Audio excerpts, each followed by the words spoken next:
Ya,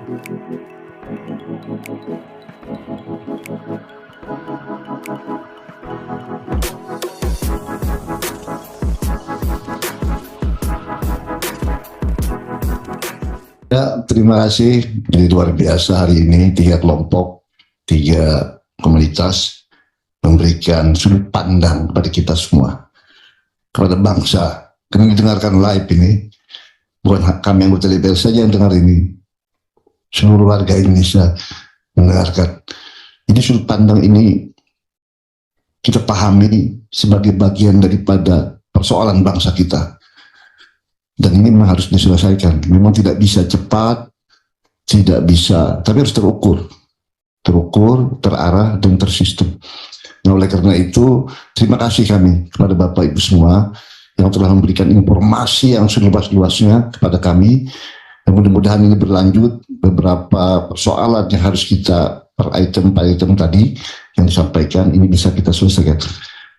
Tapi saya terus melihat bahwa yang Bapak Ibu suarakan adalah keadilan, hak, dan kami wajib untuk DPR itu wajib mendengarkan dan memperjuangkan dalam batas-batas kapasitas, dan kita akan diskusikan dalam sebuah keputusan yang diambil oleh pemerintah sebagai mitra kerja kami. Nah, oleh karena itu kita dengarkan nih kawan-kawan tanggapan dari kawan-kawan anggota DPR.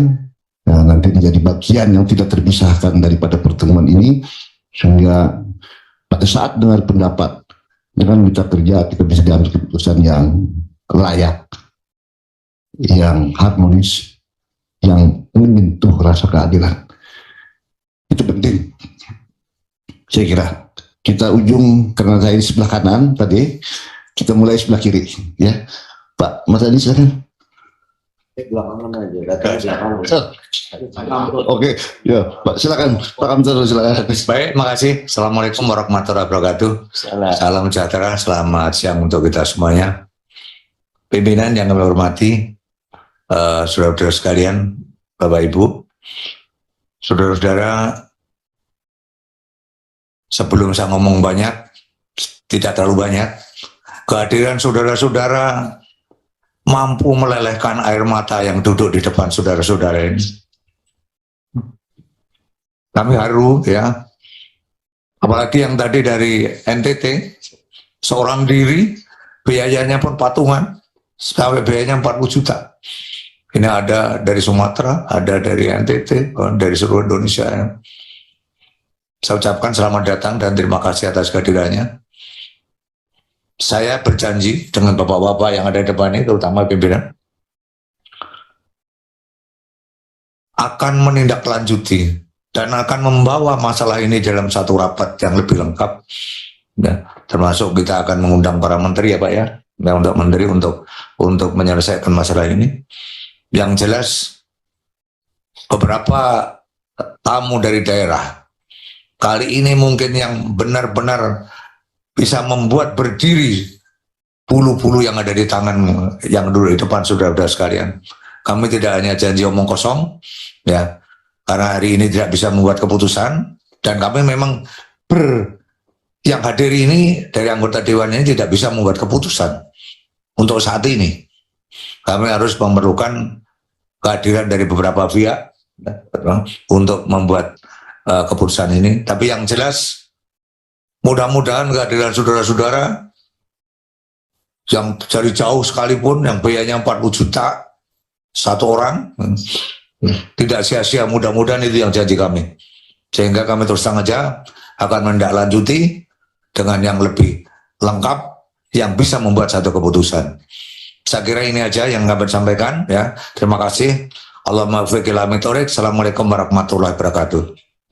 Terima kasih Pak Sukamto, sangat dekat nih kelihatannya sama kawan-kawan nih dari Jogja, ya. Tenaga kependidikan. Saya tadi bingung, tenaga pendidikan. Oh, ternyata saya ngerti itu. Memang kalau nggak ada operator itu, KIP segala macam tuh nggak bisa masuk, Pak. Jadi luar biasa. Saya ngerti itu. Mantap.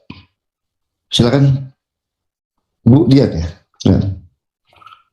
Nanti Pak Mardhani mungkin yang terakhir kali. Ya, terima kasih. Assalamualaikum warahmatullahi wabarakatuh. Sebenarnya saya kalau menerima aspirasi FDPU seperti ini sebenarnya sedih. Karena tidak cuma dari tenaga pendidik, di sini banyak juga dari kesehatan, dari tenaga-tenaga non-pendidik yang fungsinya membantu para pendidik biar lancarnya kegiatan belajar mengajar. Saya ingat satu hal dulu waktu saya masih kecil itu, kalau di sekolah ada yang namanya pesuruh ya. Waktu itu pesuruh di sekolah saya itu, kalau nggak salah, PNS itu dulu. Dan setelah saya lulus dari SMP, kalau nggak salah SMP, beliau baru pensiun. Nah, untuk regulasi seperti ini, menurut saya sih ada kemungkinan besar juga kita punya harapan. Yang namanya harapan, kita harus punya harapan ya. Masalah perjuangan, mari kita perjuangkan bersama-sama. Saya yakin pimpinan-pimpinan kami di Komisi 2 dan semua anggota di Komisi 2 juga tidak pernah menutup mata, tidak pernah menutup telinga untuk mendengar, melihat, bahkan kami turun langsung ke masyarakat. Dan kami di Komisi 2 dengan komisi yang lain kita bersinergi juga. Sebenarnya kita mempunyai pansus, sudah membentuk pansus. Nah, mudah-mudahan saja nanti pimpinan-pimpinan kami dan para anggota di Komisi 2 dan komisi lain yang berkaitan erat dengan pendataan serta pengangkatan ASN ini mempunyai solusi yang bagus. Jadi kalau untuk kepres tadi saya mendengar bagaimana seandainya ada kepres gitu kan, bagus juga ini masukan kepada kami. Terus kita harus merevisi manajemen regulasi juga untuk formasinya, karena banyak juga sih sebenarnya yang datang ke kami juga.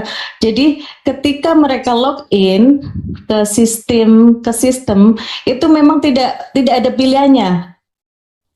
Tidak ada pilihannya, jadi mereka bingung dan ketua atau pimpinan mereka juga bingung mengarahkan ini mau dimasukin ke yang mana gitu kan.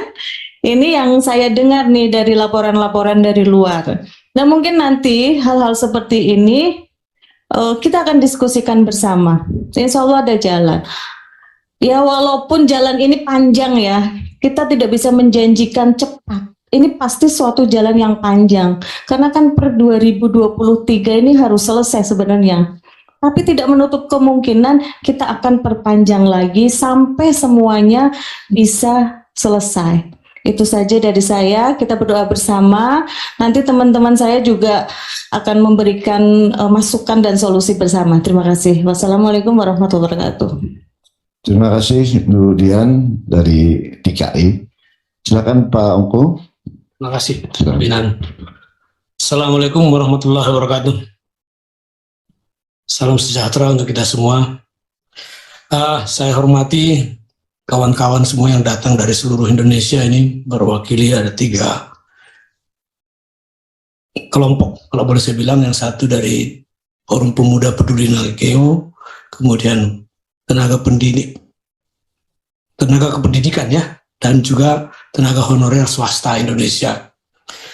Saya mengapresiasi kehadiran Bapak-Bapak semua di sini, dan saya kira benar yang disampaikan oleh Pak Sukamto tadi dan juga pimpinan tadi, bahwa aspirasi yang disampaikan teman-teman ini semua meluluhkan ya hati kita semua ya. Ini kita sangat prihatin ya. Orang yang sudah berbakti dari mulai berdirinya Kabupaten Nagekeo begitu saja dihapus, begitu saja tanpa jejak, sementara diangkat yang baru lebih dari separuhnya. Demikian juga tenaga-tenaga honorer swasta ini kok sepertinya diabaikan saja. Teman-teman yang dari Solok tadi sudah bercerita, 700-an orang atau berapa tadi yang disampaikan itu tidak diproses ya, tidak diberikan akses ya, apalagi tenaga kependidikan. Persis yang disampaikan oleh Budian bahwa tanpa bapak-bapak nggak mungkin proses belajar mengajar itu berjalan lancar, tidak mungkin. Dan bapak ibu guru yang bapak-bapak urus semua proses administrasi daripada sertifikasi dan seterusnya itu, mereka tidak akan bisa lolos mendapatkan sertifikasi sehingga mendapatkan remunerasi yang lebih baik tanpa hasil karya atau jeripayah dari kawan-kawan semua. Tetapi kok ini seolah dianggap tidak ada oleh pemerintah, bahkan dianggap mau dibikin sebagai outsourcing. Boleh-boleh saja dibikin sebagai solusi outsourcing, tetapi regulasinya harus lebih jelas bahwa misalnya perusahaan outsourcing tersebut harus mengambil dari bekas tenaga kependidikan yang ada melekat di sekolah itu, sehingga manajemennya saja yang pindah, yang tadinya dari boleh dibilang dari komite atau komite sekolah, honornya sekarang beralih kepada perusahaan outsourcing. Tetapi saya ragu nanti ujungnya dana apa yang dipakai untuk membayar itu, ya kan? Kalau misalnya mau pakai BOS, apakah dirubah lagi aturan main daripada alokasi dana BOS tersebut gitu loh. Ya saya sepakat saja kalau seandainya itu mau dibikin seperti itu, atau lebih bagus lagi kalau seandainya diakomodir di dalam ketentuan perundang-undangan yang berlaku. Sebagaimana disampaikan oleh Budian tadi bahwa mungkin kita tidak bisa mengejar lagi sampai November 2022 ya Bu ya? 2023 masih ada waktu 1 tahun ya, masih ada waktu 1 tahun. Mudah-mudahan kita bisa mencarikan solusinya ini. Saya pikir memang ya kita sedih juga sih di negara kita ini ya. Ya kita selalu mengutamakan kepentingan rakyat banyak daripada kepentingan golongan dan kepentingan pribadi. Tetapi kenyataannya 1046 orang karena tidak sejalan barangkali ya Bu Maria, akhirnya disingkirkan, diganti dengan 700 orang dari kelompok sendiri barangkali. Saya nggak tahu ya, ini cuma menduga-duga saja saya. Mudah-mudahan bukan itu alasannya, tetapi mungkin alasan kompetensi. Tetapi harusnya kalaupun alasan kompetensi, harusnya ada kompetisi. Jadi artinya diberi kesempatan kepada 1046 orang tersebut untuk berkompetisi. Tetapi kalau nggak diberikan kesempatan, itu kan benar-benar ketidakadilan. Ya. Kadang-kadang saya juga nggak habis pikir terus terang dengan di mana sih empati berbangsa dan bernegara ini dari kawan-kawan ini gitu loh.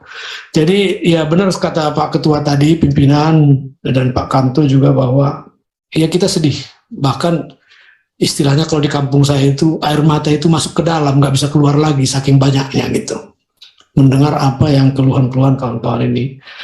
Jadi ya kita akan mendorong, ya kita akan upayakan bagaimana supaya aspirasi ini tersampaikan dengan baik. Nanti dengan instansi terkait kita akan upayakan. Kalau bisa undang-undangnya masih bisa diperbaiki atau ada diskresi, ya itu yang akan kita upayakan. Dan batas waktu itu kalau memang ternyata belum selesai persoalan tenaga honorer di seluruh Indonesia ini, mau tidak mau kita harus upayakan untuk diperpanjang ya Budian ya, supaya selesai, benar-benar selesai. Dengan harapan tentunya jangan lagi ada penambahan dari sekarang sampai itu. Nah yang kita khawatirkan ini begitu kita perpanjang, nambah lagi tenaga honorernya, muncul yang baru yang didata baru gitu loh kan. Nah ini jangan sampai kejadian seperti itu gitu loh. Ya harus di lock dulu yang ada itu, ya udah itu yang harus diselesaikan sampai dengan masa-masa tertentu yang harus kita selesaikan bersama. Saya ingat dulu zaman pemerintahan Pak SBY itu diharapkan tuh selesai gitu ya, tapi mungkin belum selesai pada saat itu, ya diteruskan dengan pemerintahan Pak Jokowi ini. Mudah-mudahan sebelum akhir masa pemerintahan Pak Jokowi ini selesai dengan baik semuanya gitu. Itu yang kita harapkan gitu. Demikian barangkali dari saya, mungkin penutup Pak Bapak kita ini yang sudah sangat tenar di mana-mana ini Pak Mardani, barangkali saya kembalikan kepada pimpinan. Terima kasih. Wassalamualaikum warahmatullahi wabarakatuh. Terima kasih Pak Ong. Jadi beliau itu kalau ngomong itu jelas paham, karena beliau ini mantan bupati Pak. Jadi udah biasa yang menghadapi honorer kayak gitu, sudah biasa. Nah, tapi beliau nggak ganti-ganti, tenaga honorer nggak diganti-ganti beliau. Oke, silakan Pak Mardani.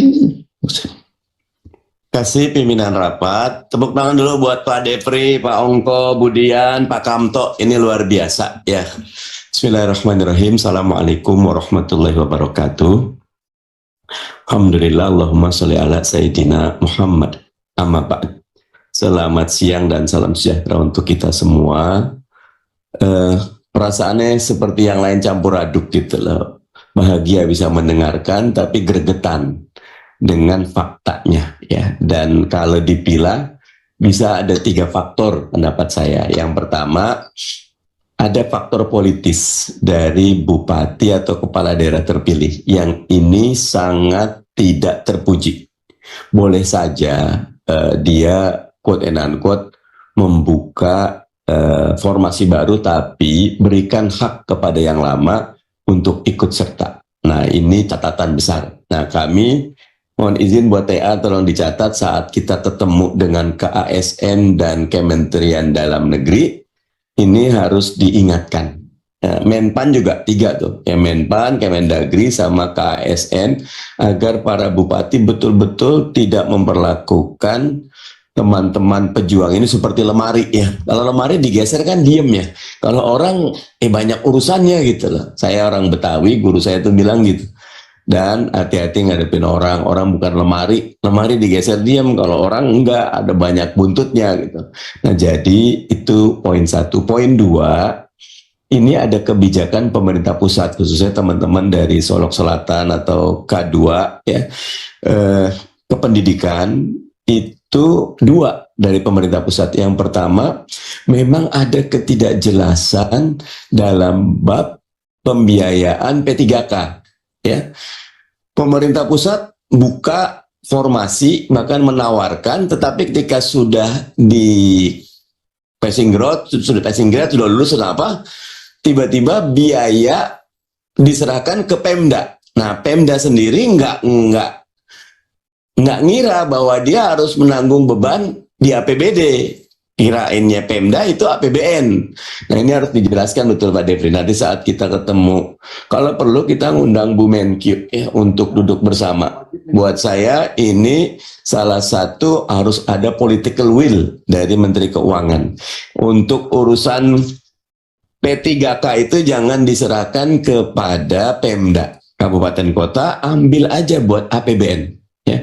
Kemarin kita ingat Pak Devri atau Pak Kamto, Budian, Pak Jokowi di 16 Agustus mengatakan sampai April 2022 ada windfall, dana tambahan APBN karena ekspor komoditas kita bagus 342 triliun.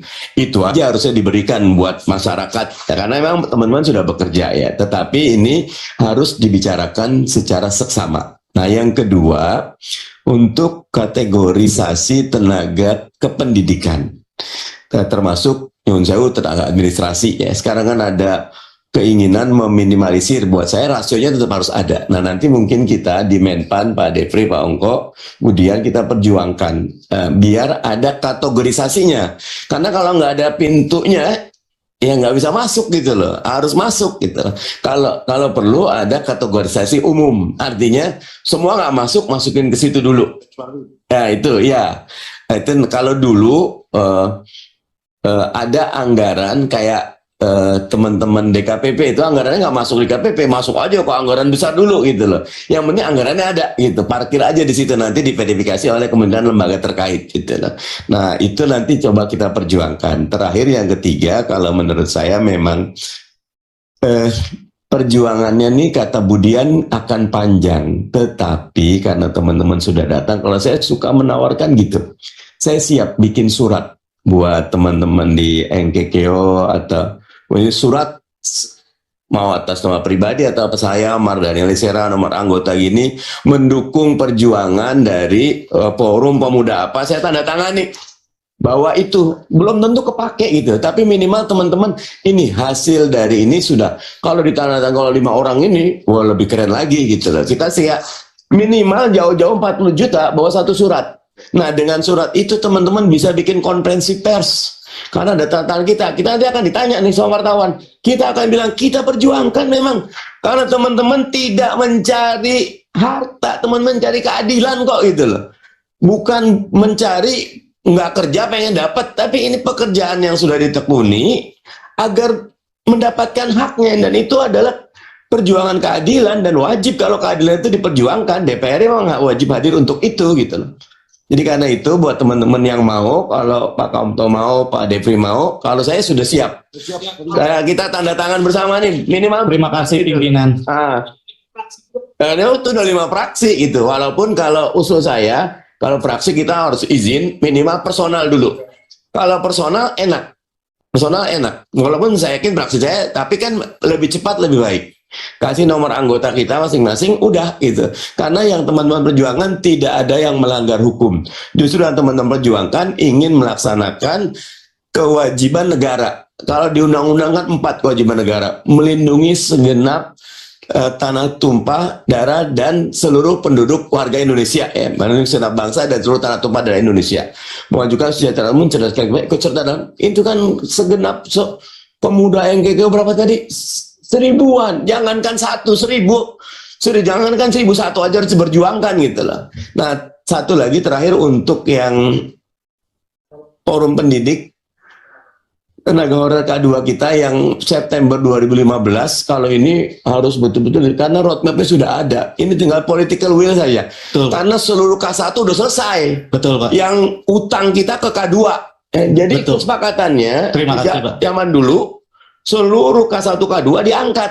Nah, K1 selesai, K2 juga sebagian besar sudah selesai. Iya. Ini yang sisa K2 dan haknya mereka untuk diperjuangkan. Terima kasih. Itu dari saya, terima kasih. Assalamualaikum warahmatullahi wabarakatuh. Waalaikumsalam. Terima kasih Pak Mardhani. Alhamdulillah kita bisa bertemu dalam kesempatan yang barangkali membanggakan bagi kami, sekaligus juga kami merasa prihatin terhadap kondisi ini. Tapi insya Allah kata Pak Mardhani dan kita semua yang hadir hari ini, suasana kebatinannya kita akan perjuangkan sampai napas penghabisan. Karena kita duduk di sini juga diberikan hak untuk itu.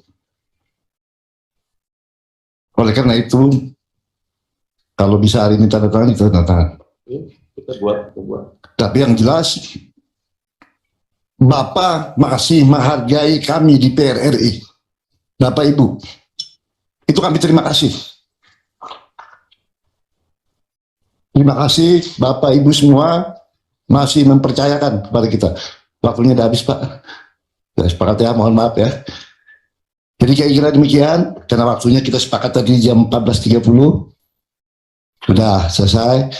Tapi insya Allah suasana perjuangan kita semua ini mendapat tempat. Saya kira terima kasih kepada kawan-kawan anggota DPR semua, kepada kawan-kawan para pejuang, baik dari guru, baik honorer maupun dari semua yang datang ke sini menyampaikan aspirasinya. Kami mengucapkan terima kasih dan penghargaan yang sebesar-besarnya. Sekian, terima kasih. Saya mohon maaf tadi ulang lagi. Merdeka tadi apa tadi? Yang belum merdeka ya. Pak, kita bukan belum merdeka, kita sudah merdeka Pak. Cuman merdekanya masih sekian persen. Nah, jadi kita ini merdeka, proklamasi kita sudah jelas, tapi kemerdekaan kita masih sekian persen. Saya belum ukur lagi kemerdekaan kita, tapi ternyata kita harus merdeka. Kita harus merdeka dan berjuang untuk itu, melindungi segenap bangsa Indonesia dan seluruh tumpah darah Indonesia. Terima kasih. Dengan ucapan Alhamdulillahirabbil alamin, rapat hari ini saya nyatakan ditutup. Sedikit Pak Ketua ingin menyampaikan, karena ini ada oleh-oleh untuk pulang, yaitu berupa surat, sehingga sudah ada nanti di daerahnya masing-masing. Ini ada bukti, kami sudah ada ini ya. Nah, tolong ditunggu ya. Sudah di-print Pak. Oh, sudah di-print, jadi supaya nanti pulang bawa oleh-oleh itu. Pak, sedikit Pak, kami dari tenaga kependidikan kalau bisa minta dibuat Bapak buat video sebagai dukungan terhadap kami. Ya, bismillah, artinya biar sebagai bukti video itu bisa menjadi nanti media, pasti kami bisa memberikan kepada media ini videonya. Tapi kami minta dari tenaga khusus tenaga kependidikan negara Indonesia. Karena apa? Selama ini saya itu ketua umum guru juga sudah mendapatkan 500.000 itu sudah menjadi ASN, dan sekarang ini berdasarkan pertama dari video yang dibuat oleh Pak Heru Komisi 2, dan ini bisa menjadi masukan untuk tenaga pendidikan. Ini saya yakin Minpan RB juga akan melihat ini. Kenapa? Media nasional itu akan meliput.